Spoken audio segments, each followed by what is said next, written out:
veio à nossa alma. Antes de os pais nascerem, Deus já nos gerou. E um dia se acaba o corpo que foi gerado pelo papai e mamãe, volta para a terra, mas aquele que Deus gerou dentro de nós vai para a eternidade. Então vamos celebrar esta missa agradecendo a Deus por Ele nos ter dado a vida eterna. Agradecendo nossos pais que nos deu a vida, que um dia volta para a terra. Então iniciamos em nome do Pai, do Filho e do Espírito Santo.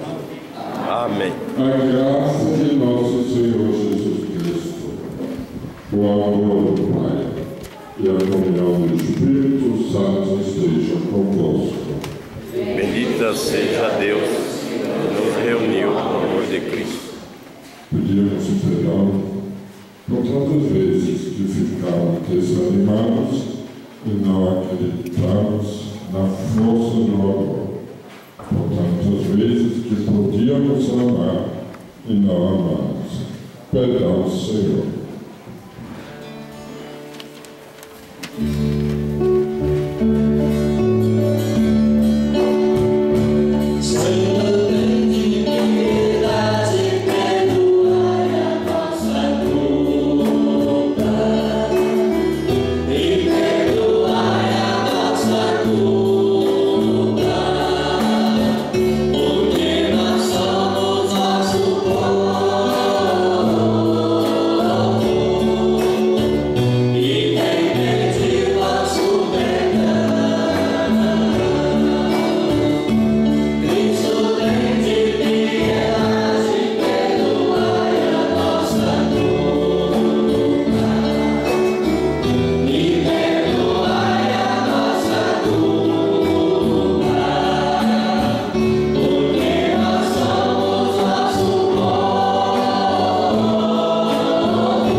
Deus Todo-Poderoso, tenha compaixão de nós, perdoe os nossos pecados e nos conduza à vida eterna.